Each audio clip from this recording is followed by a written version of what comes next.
Ladies and gentlemen, our next panel is entitled Ukraine's Economic Resilience. The moderator will be the Honorable Roman Vashuk, Business Ombudsman of Ukraine. Well-known friend to us all. And the panelists will be Mr. Andriy Sadovy, the Mayor of Lviv, Rick Tachuk, President of AmCham Canada, Serhiy Haidachuk, Founder and CEO of the CEO Club, and joining us online, we have Serhiy Nikolaichuk, Deputy Governor of the National Bank of Ukraine, and Serhiy Sivkach, CEO, Ukraine Invest. Mr. Vashuk, you have the floor. Thank you very much. So we've already heard from First Deputy Prime Minister, Minister of the Economy, Yulia Sviridenko, that she expects the Ukrainian economy to grow this year at 5% or even more. That was seen as a very bold projection a couple of months ago and is now accepted as the new sort of consensus figure. That does mean that the economy is stabilized and that people throughout the system are actually helping make it grow in certain areas. One of the most visible, both places and phenomena for growth has been Lviv. Lviv, which got an influx of people through relocation, but also had a number of old, trusted investor friends who decided to stick with their investment plans, even in these difficult times. So I'd like to sort of start from ground level. We've talked about high principles, now we're talking about municipal reality, business reality, with Mayor Andriy Sadovy, who has promised to absolutely whip through a presentation and a little video. Pane Holovo. Thank you for invitation, ambassadors, dear friends. It is a great honor for me to speak to you. Russian invasion completely changed my city and my duty, capital of culture of Ukraine, Lviv. Today, Lviv, huge humanitarian hub, and my huge responsibility support my citizens. 30,000 my citizens today are in front line, and every day we hosted wounded. Every day we buy different equipment for Ukrainian army.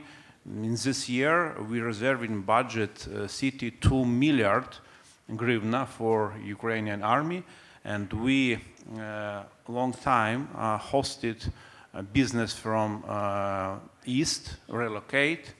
We development business, we build ecosystem of humanity unbroken. We live during war. It's not easy, but we must. I prepare a short presentation for you about Unbroken. It is unique ecosystem. 5 million internally displaced people passed through Lviv during Russian invasion, and we had days when we hosted 2 million IDPs. Today we hosted 150,000 IDPs. Only our municipal hospital hosted 15,000 wounded civilian and Ukrainian soldiers. Family Stepanenko spent long time in our hospital during evacuation. Russian missiles attacked Kramatorsk railway station. Yana, 11 years old, Yana lost both legs, mother lost one leg. After rehabilitation, Yana took part in Lviv marathon. This is our result. Katerina lost hand, leg, baby, and we have 100 very similar case in Lviv. These our hospitals. Our first medical hospital has 200,000 square meters, 5,000 medical specialists. It's huge. Mikhailo received first bionic prosthetics in Lviv last year. He cannot swim without leg, without hand. Today, diver. This result our rehabilitation. We have manufacture of prosthetics in our hospital. We make prosthetics for children. Today, 70,000 Ukrainian people expect prosthetics. It is a huge problem for my country. Children need every year new prosthetics until 80 years. This is our rehabilitation center. A lot of my colleagues saw this center. We dedicate different floor, different cities. One floor we dedicate Warsaw, next floor Freiburg, next floor Vilnius. We have support from Germany government. And together we will have 6,000 square meters in this place. Typical place for physical rehabilitation, very costly equipment. Boris Johnson made visit to our center. Unbroken sport is very, very important part. But I have idea built in Lviv a special arena for sledge hockey. And I expect advice, support from Canada. But sport very important. It is very important part rehabilitation. We want to build a swimming pool and hockey arena for sledge hockey and for ball games center. Mental health center. Without psychological rehabilitation, physical rehabilitation, zero effect. Only good combination. We start build special accommodation for wounded IDPs. We have support Euro Commission. We received gifts 3,000 square meters in center city together with Taiwan. Next year we will open next center. This center we rebuilt together with Japanese Red Cross, 8,000 square meters with swimming pool. This building we built together with Austrian company Vamet. This huge project. We will have result in 3 years. This very interesting project. Shigeru Ban, very famous Japanese architect, today make architecture project. Surgery building, 25,000 square meters. Material wood. Unbroken mothers. Last year we opened this center for pregnant women. Special location. This is our ecosystem, different hospital, a place for school, for manufacture of prosthetics, new unbroken sport, tram line together, we want to build together with European Bank. A lot of companies, a lot of cities invest money to Lviv during war. It's very, very important for us. In this audience, I see Roman Tatarsky, a Canadian man, but he invests money only to Ukraine. He believes and he invests money to Ukraine. And he have tangible result in Ukraine. It is true? Роман, медліст. Станьте, будь ласка, щоб вас бачили. Так, це є правда. Thanks. It is ecosystem of humanity unbroken. Only city can build very similar ecosystem. It is very important for me, but we can build unbroken in Lviv. Next, we share our experience for different cities in Ukraine and maybe countries. Together with me, in this room, my colleague, my deputy, Serhiy Kirill. Serhiy Kirill. Where is Serhiy Kirill? Tetiana Khevbrahmanova. Станьте. Maybe you have question for me. And I want to show for you very emotional short video.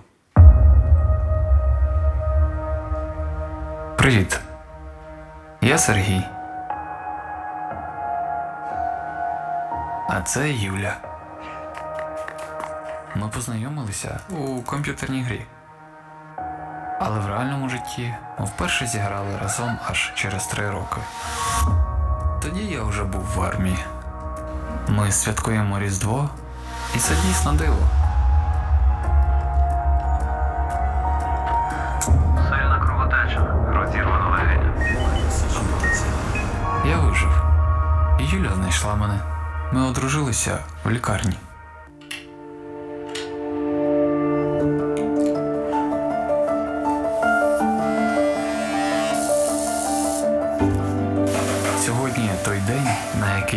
чекали багато місяців.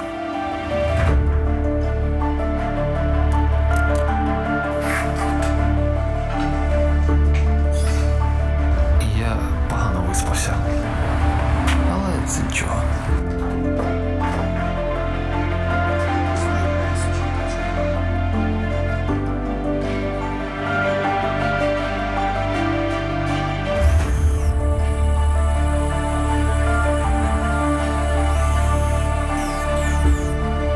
Що я відчуваю?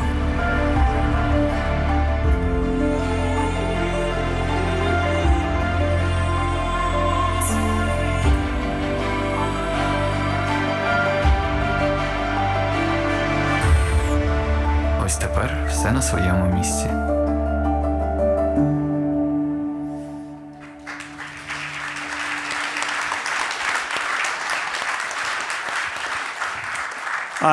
I am not doctor, I'm mayor, but I must think about surgery, high-level quality, about prosthetics, temporary, permanent, about psychological, physical, social rehabilitation, about new job for my veteran, about new accommodation.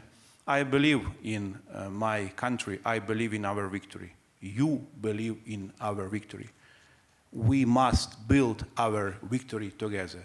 Never give up. Only victory. Слава Україні! Дякую.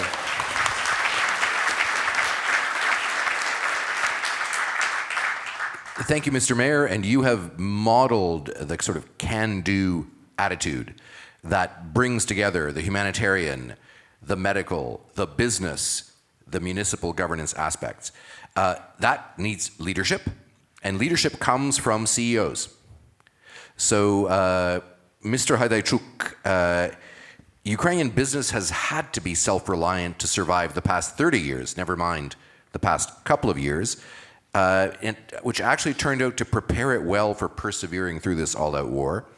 What are the leadership lessons from successful Ukrainian companies, and how do they create the common ground for Canadian investors to come in and join? Thank you very much. Thank you for having me here. I am honored to speak to you from this scene. Before I am going to talk about lessons of Ukrainian CEOs and business leaders, I would like to give you a brief pre-story. You know that the businesses of each country has its own DNA and cultural code. The same related to Ukrainian business. We have our own DNA and cultural code. If you look at our history, at our modern history, and Ukraine, a relatively young country, we are only 32 years old.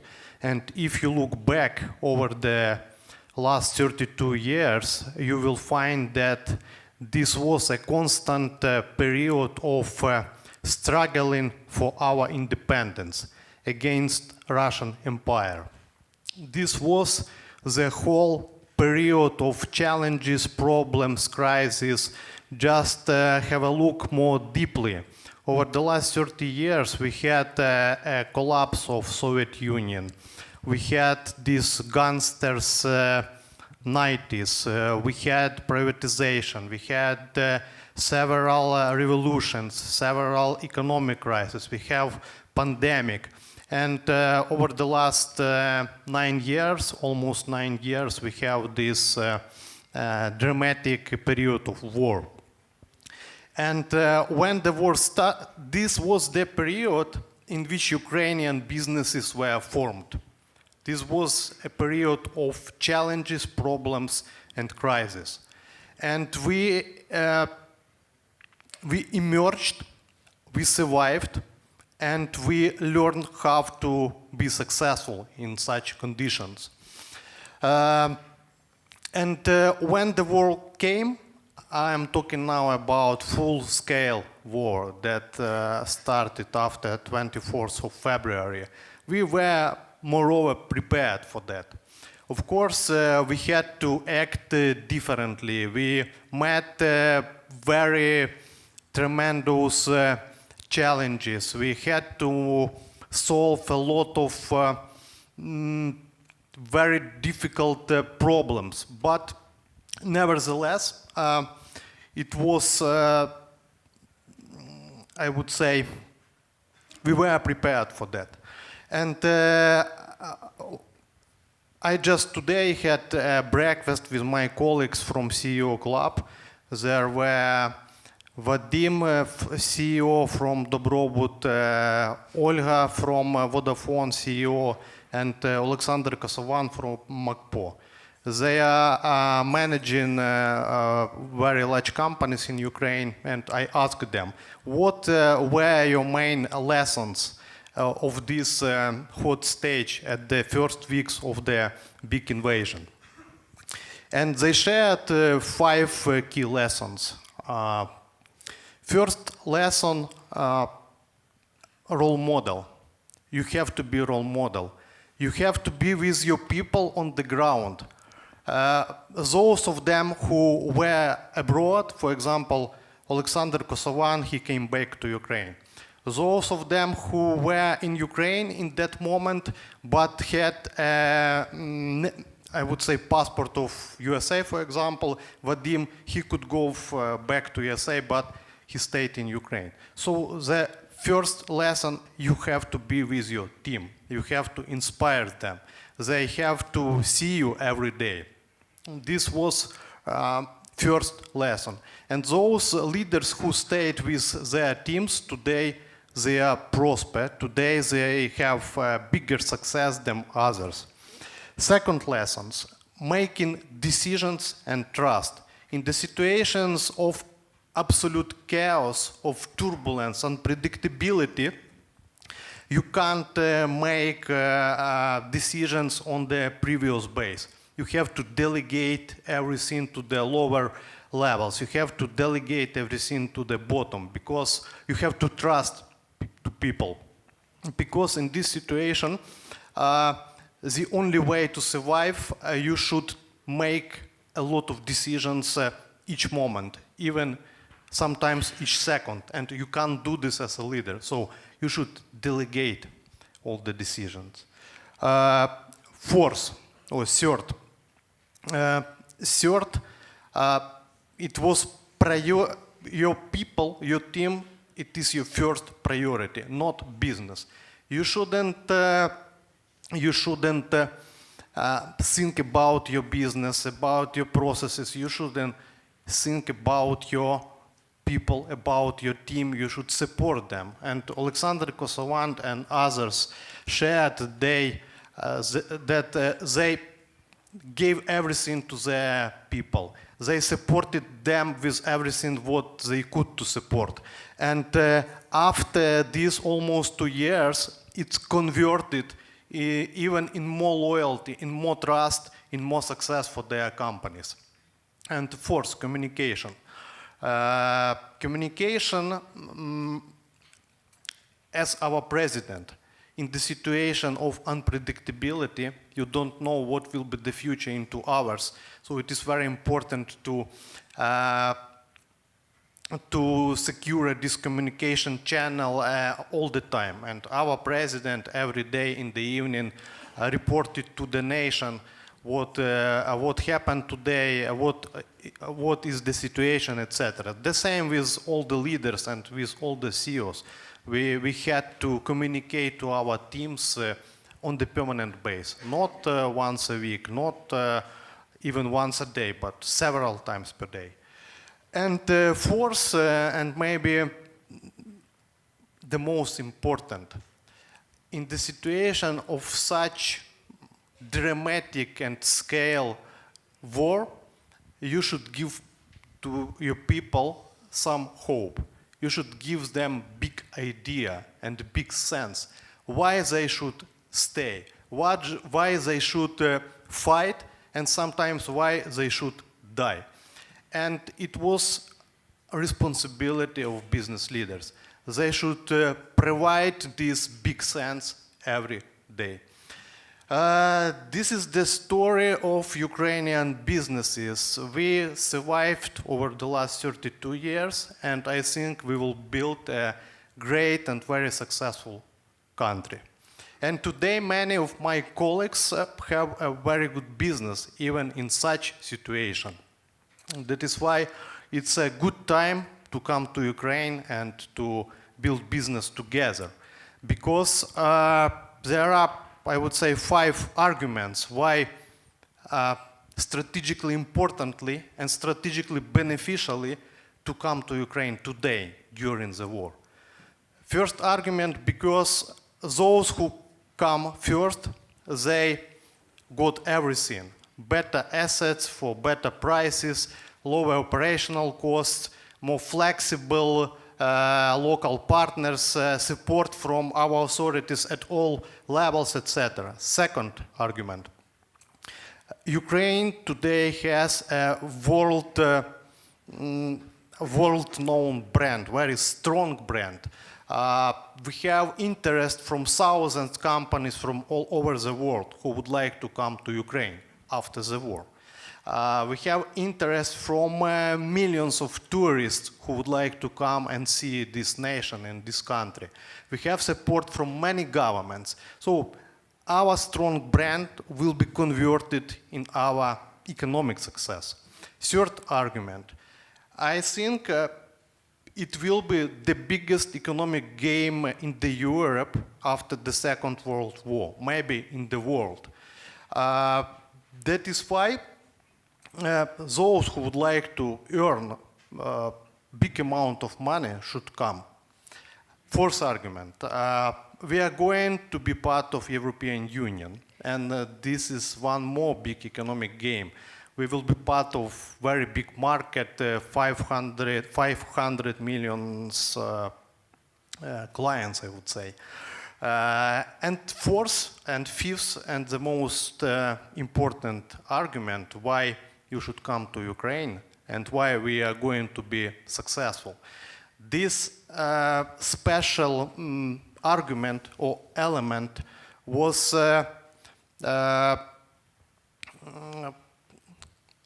this is emergence of new Ukrainian society. All the secret services and many governments, they predicted that Ukraine should be defeated within 3 days or within 1 week, because they didn't take into account this very important secret element.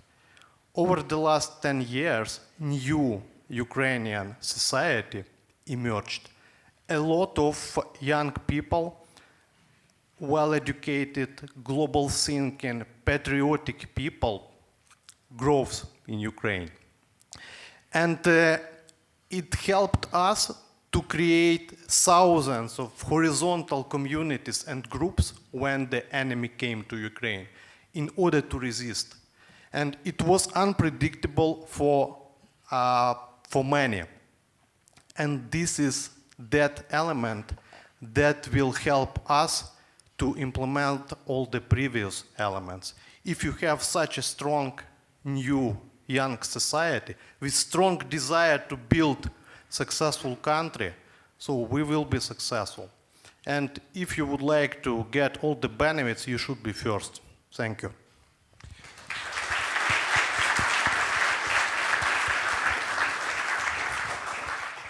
Thank you, Mr. Haidaichuk. You talked about the role of business leaders and the actors of also civil society, but all that has to happen within a framework.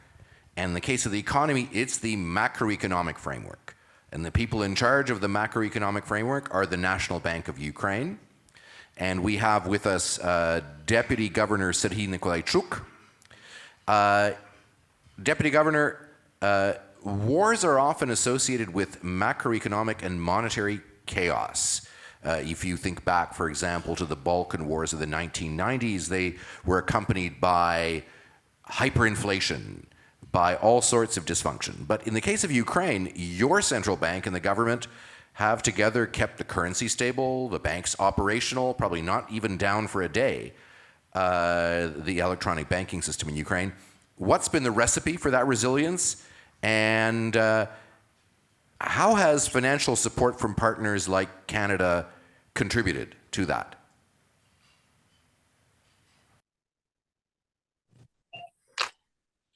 Good morning, everyone. It's my honor to be with you, at least virtually, and discuss Ukrainian economy resilience and, of course, the contribution of our financial sector to this resilience. Yeah, definitely our experience differs a lot of what we learned about the other previous wars and definitely from our point of view, preserving macroeconomic and financial stability helped a lot the economy to be resilient and underpinned the economic recovery which we observe this year and which exceeds all expectations which were at the beginning of the year. Actually, many factors contributed to this resilience of the economy, and so we may refer to the very effective adaptation of businesses and households to the new environment. So we may mention new supply routes. For example, we are the Black Sea and we are the rivers. We will also refer to the strong harvest due to the favorable weather conditions. But definitely the role of macroeconomic and financial stability is very important in that process, as well as the financial support from our international partners, which also help us a lot to maintain this macroeconomic and financial stability. You were completely correct then you mentioned this, our ability to keep inflation under control and preserve the uninterrupted functioning of the banking system operations. And from our point of view, the financial sector, instead of being the amplifier of the crisis events in the Ukrainian economy, instead the banking system helped the businesses and households to adapt to the new environment. How did we achieve that? I would highlight the important role of the reforms in the monetary policy area, and in the banking supervision area after the crisis of 2014-15. So it seems that we did our homework, and I would add to the words of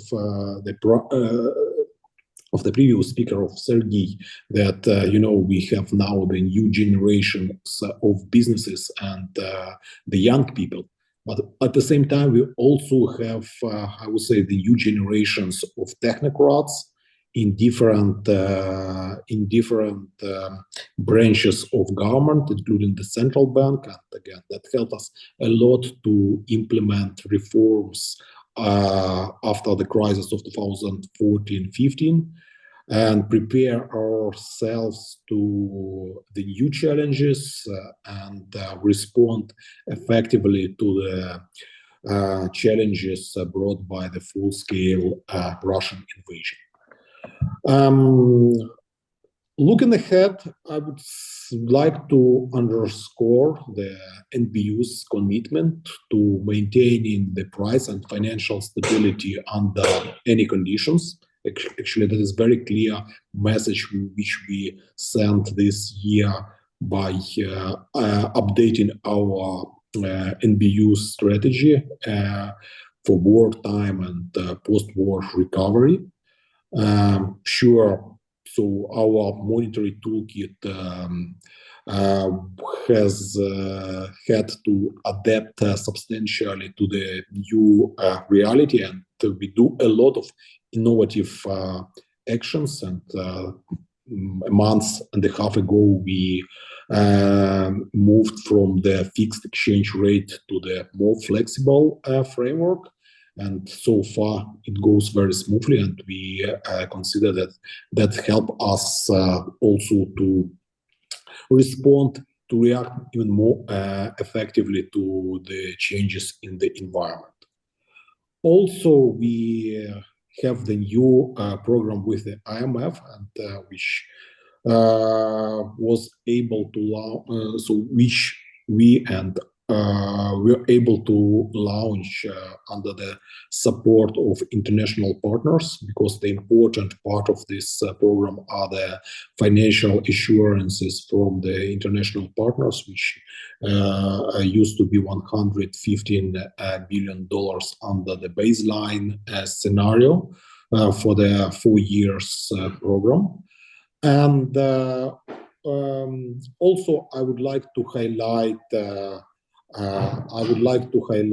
that these programs helps us to avoid the direct financing from the budget, as well as underpin the gradual FX liberalization. And also, we have a very, I would say, ambitious plans for further reforms of the financial sector.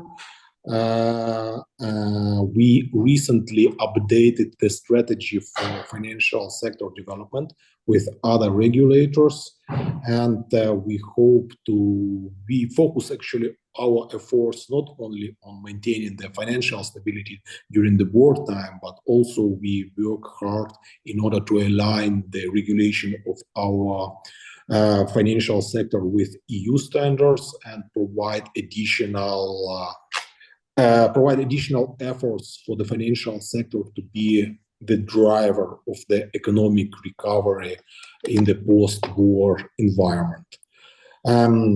So let me conclude here that we take very seriously our task of maintaining low and stable inflation even during the wartime, and also properly functioning banking sector. And we consider that maintaining price stability and ensuring well-capitalized and liquid banking system so will remain our strengths during the wartime, and also create the fundamental prerequisites for sustainable economic recovery in the post-war period. Thank you very much. I might add that we had the rare honor of being, if you will, video bombed by the governor himself of the National Bank of Ukraine, who popped into the to the screen, Mr. Andriy Pyshny. So consider that message from Deputy Governor Nikolai Chuk reinforced from the very top of the National Bank hierarchy. So thank you very much. And now, you might think visually here that we are not the most diverse panel ever, certainly in contemporary Canadian terms, but I have never, ever, ever moderated a panel with 3 Serhis. 3 people named Serhiy, all speaking in a row. And so I would now like to pass the word to Serhiy Tsyukach, CEO of Ukraine Invest, who I know was very busy last week at Rebuild Ukraine Warsaw, where there was a lot of corporate interest, especially from Ukraine's Central and Western European neighbors, and I think has some insights to share with us now on what he, as the head of an investment attraction agency, working with the Cabinet of Ministers, working with the Ministry of Economy, what are the instruments, what are the measures being put in place that companies that are new to Ukraine will feel confident even in this difficult wartime environment, albeit with a stable macroeconomic framework? How do you make it easy and workable for companies to come in? Thank you very much, Roman. So you can make a wish, maybe not 1, but 3, because 3 Serhis. And should that wish be attraction of more investments from Canada to Ukraine and from other countries, and specifically from the private sector, not only financial support. Thank you very much for the invitation. It's a great honor and privilege to be here today. Yes, indeed, we just came back from Warsaw. There was a big exhibition, Rebuild Ukraine. More than 3,000 people gathered in order to present products, services that can be provided for Ukraine to ensure reconstruction and economic transformation. And when we talk about economic transformation, we need to talk about private investments, because private investments will bring technology, private investments will bring joint partnership, access to supply chains, and also will open Ukraine to the world in the post-war and also during the war times, when we are already going through a rapid reconstruction process. I'd like to thank actually National Bank of Ukraine for the great work you do, and for lifting some restrictions that allow us to work with investors more closely. That's one. I would like to thank government of Ukraine and Parliament of Ukraine for investment incentives. These are our tools when we talk to investors, because when we talk to investors now, we have a full menu of investment incentives that are available, that are working, and they are pivotal for investors when they consider Ukraine, specifically during these challenging times. So we have special regimes like DIA, for example, for IT companies. It's a virtual economic zone.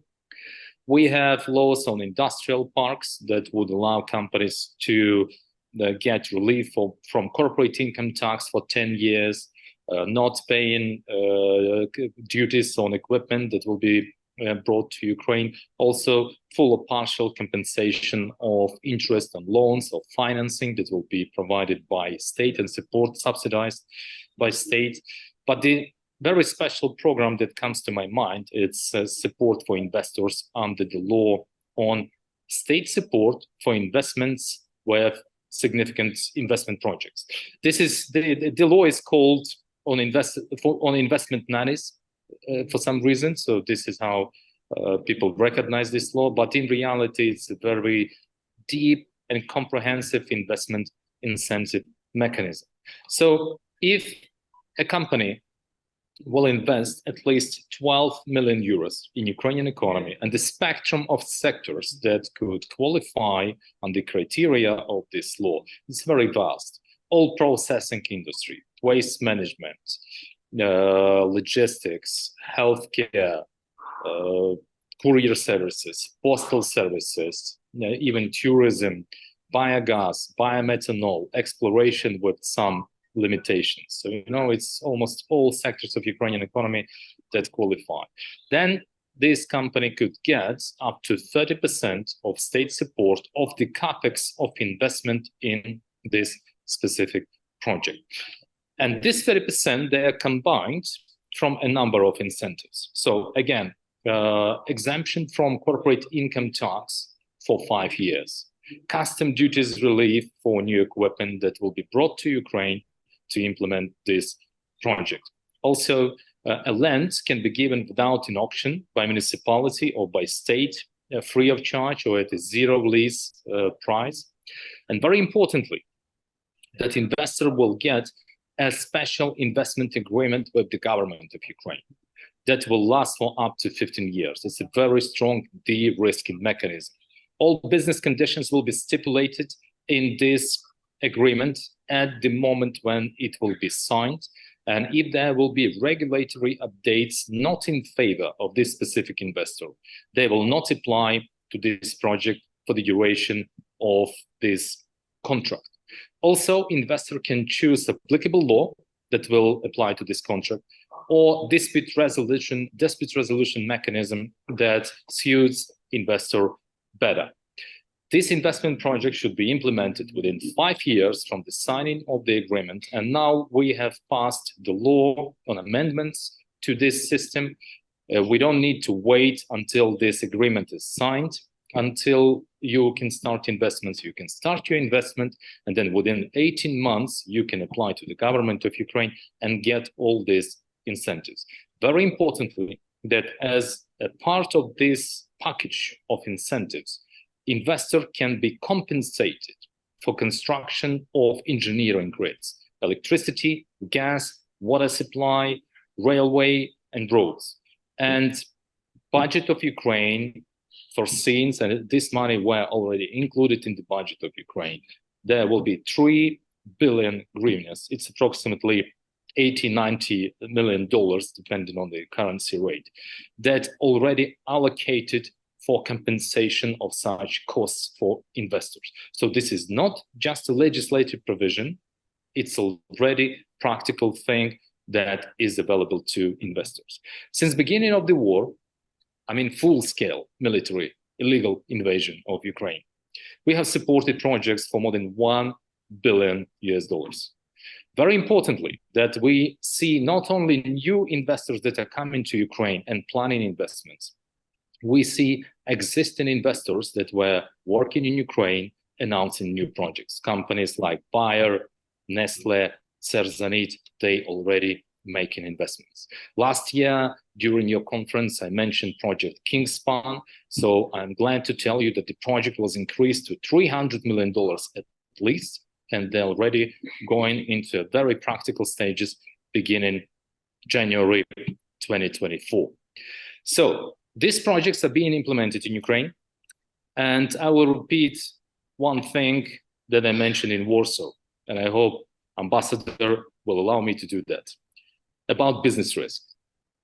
Business is always about risk. So you have potential risk for your investment in Ukraine, but you have this risk anywhere in the world. If you invest in Canada, in Germany, in Japan, you may lose your investment for different reasons, maybe for market reasons or operational reasons. Same in Ukraine. We do have potential risk for investment, but also at the same time, you have a real risk to miss an opportunity to invest in Ukraine, be a part of reconstruction of Ukraine, and make a very profitable project in Ukraine. When you want to invest in Ukraine, we are your friends, we are your partners. Ukraine Invest is a part of the government of Ukraine that will provide services free of charge to all investors that are interested to do business in Ukraine and that already do business in Ukraine. So please do get in touch with us.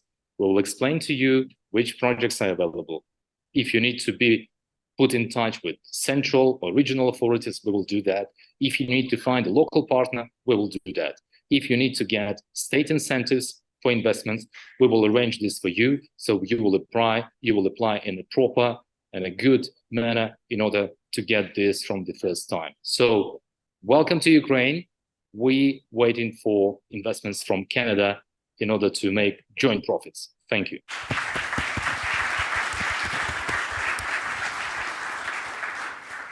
And I can't resist putting in a little plug for my own organization here. If despite the best efforts of the National Bank and Ukraine Invest, you as a future investor should run into a problem, there is the mechanism of the Business Ombudsman to help fix things without going to court. And we find that Ukrainian government organizations generally are quite willing to listen and to, in about 2/3 of the cases, make changes that will make the business happier. Global business is also represented here in the form of Rick Tachuk of AmCham Canada. The American Chamber of Commerce is one of the stakeholder organizations of our Business Ombudsman Council in Ukraine. It's a major force. And the global network of AmCham is a force to be reckoned with. So how has it been working here in Canada in terms of gathering interest, directing investment potential in the general direction of Ukraine, and what kind of support can a big global network like yours and your Canadian organization mobilize? Well, thank you very much, Roman, and thank you to CUCC. It's really an honor to be part of this panel discussion today with these distinguished individuals with so much great knowledge on Ukraine. Yeah, you know, the AmCham, an American Chamber of Commerce, that's the organization that I lead, and you know, we're really about partnerships when you really look at it in terms of providing, you know, institutional support from the private sector. So working with a network of American chambers globally, there's over 100 American chambers that are located around the world, and we collaborate together. We partner with other organizations. Goldie Hyder is an excellent example, the Business Council here today supporting this organization, and we work with Goldie on key issues as well. But with respect to Ukraine, we the Canadian AmCham, had an immediate need and desire to reach out to the Canadian-Ukrainian Chamber here to forge a discussion and find out how can we possibly help? How can we harness the power of some of the US companies that are invested here in Canada that have leading edge technologies and capabilities that could help Ukraine in the rebuilding process. So, for the better part of a year now, we've been working with Zenon and his group in terms of strategies and collaboration to see how we can make all this work. At the meantime, our AmCham in Ukraine, which I think many of you are familiar with there, is the largest AmCham in all of Europe, actually, which says a lot about what's happening in Ukraine in terms of the business volume. And I know they have a staff of over 40 full-time individuals, but that AmCham is really the primary point of contact for many US businesses that are looking at Ukraine now. So it's providing tremendous support in terms of introducing those companies to local contacts, to key bureaucrats, institutions that can help facilitate. And we've learned more about those today here. So, it's happening at that level through the network of American chambers around the world, but it's also happening higher up in terms of the US Chamber in Washington. Earlier this year, there was an initiative, the Ukraine Initiative, that was established in Washington. And my counterpart there, Suzanne Clark, the president and CEO, led that initiative, and it has participation by Prime Minister Shimel as well, by Gina Raimondo, the Commerce Secretary, and by, as well, just confirming, Samantha Power from USAID. So, we're starting at the top down with a message to US business. Ukraine is a priority. We're putting the institutional kind of supports in place to help these companies look at Ukraine and make the appropriate contacts in market, and to basically get the word out about the importance of us moving quickly to advance investments in a timely manner that will help Ukraine get through this final rebuild process and to success. Thanks a lot, Rick. Now, we haven't exhausted our full time limit, am I? Maybe we'll just repeat ourselves. No, we won't. We will instead reverse order. And so, Rick, you're on the firing line here. We've talked about all the measures being put in place, but I'd like to ask each of the panelists about a kind of missing link. From your point of view, what would be a single additional significant measure or initiative that could help shift things in a positive direction? What more could be done? I'm on deck. You're on. Well, thank you for allowing me to be the first off on that one.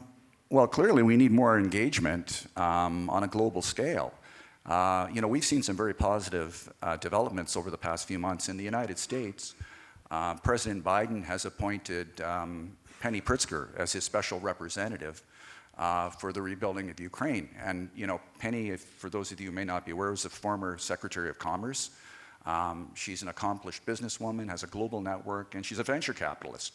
So Penny's been given the challenge of working with the G7 countries in terms of mobilizing industry and bringing investment forward. So I think, at the highest level, getting senior leadership to take on a role to coordinate that investment function is very important. It's still early stage, but I think that the work that the US government is doing in terms of its collaboration through the G7 will pay dividends, but it's going to take some time. Thanks, Rick. That's actually a really important point, because about a year and a bit ago, German Marshall Fund did a study on how should Ukraine be helped in terms of renewal and recovery. And it talked about the importance of putting together an international, both governmental, international financial institutions, business organizations, coordination platform. But then it also said, key element is leadership. And what we've seen happen so far is a kind of coordination of coordinations, very horizontal, very kind of maslo maslane sort of approach to things, where out of out of concern at not ruffling feathers and nobody being the boss of anyone else internationally, there's been a lack of leadership. So I'm thinking that if the U.S. has its Penny Pritzker, and then whether we can think of leadership figures from other countries like Canada, that those people could either collectively or choose someone from among them who could actually energize some of the coordination of coordinations and maybe give some of the coordination a bit of a kick in the behind when required to help make things happen. So I'll go back to, I'm not sure if deputy governors of banks are allowed to identify missing links, but if you do have a wish, either in terms of Ukraine itself or the international structures supporting it, what would be the one thing you'd like to see, Deputy Governor Nikolaichuk? Yeah, frankly speaking, I don't believe in some simple solutions or silver bullets, and I would say that we, on our side, we have to continue work hard in order to meet our commitments to international partners, and including the IMF. And at the same time, we hope that the commitments, assurances, financial assurances, which were provided by our international partners, so will not be the weak element in all this framework, which helped, which so far has helped us to maintain macroeconomic and financial stability in the country, and helped us to strengthen our resilience to the wartime challenges. Okay, thank you very much. Although we're in a panel discussion, short and simple solutions is what we're all about. I mean, complexity. Thank you. We'll move on to Serhiy Haidaichuk. And if you had a wish, what would be the one additional thing that could be done to help Ukrainian business continue to grow, continue to bounce back? Yeah, I fully agree about this process, maslo masляное. It's weaknesses and strengths of all democracies. On one hand, we have freedom to express our opinions. We have a lot of different approaches and sides. But on the other hand, in such unique situations as we have in Ukraine, we need some leadership in this international processes of coordination. As for one single solution, I don't believe in that, and I will talk from my experience. I represent Ukrainian business. I think that global or international or foreign businesses, those who never been in Ukraine, especially those who haven't been in Ukraine during this war, they have a little bit wrong perception of Ukrainian reality. And I am talking not about businesses, about all people. You perceive Ukraine from the media, and you see a lot of bombs every day. You see corruption or something like this, because during the war, media try to focus on the issues related to the war and try to focus on some bright crisis issues. But in general, Ukraine functioning very well. All the institutions functioning. 90% of all businesses continue to develop. Civil society living not well, but not bad. Everything is not such a disaster as you can see from the screen. So I have an experience. When you bring your colleagues from abroad to Ukraine on the ground, when you show them everything, they change their perception. After that, they came again and again, and we already started several projects. So I invite all of you to come to Ukraine to see what's going on there, to meet our people, to meet our reality, and you will have different perspective, you will have different perception. I would add this, I would engage more businesses just as a guest to touch the Ukrainian reality. Thank you. Okay, so get on that train and head for Ukraine. Rhymes. Pане Голово, Mr. Mayor, your one wish, which can be simple or complex. Okay, I'm giving up on the one simple solution. Okay, 10 years ago, Ukrainian students started Revolution of Dignity. Ukrainian students believe in our victory. Today, very tough situation in Ukraine, but in Lviv, we have a good economic result. If we compare situation before war and today, we continue to build industrial park, we build different accommodation, we develop it unbroken and support different rehabilitation center. We thinking about opening airport next year. We think about future. It is my job. Think about current situation and think about future. I believe, and you can think about different invest project and make feasibility study. It is very important, but we will have short time for rebuild our country. Ukrainian victory has two parts. One part, they occupy our territory. Next part, rebuild Ukraine. It is not easy, but together with you, we must. We must believe. Thank you. Slava Ukraini!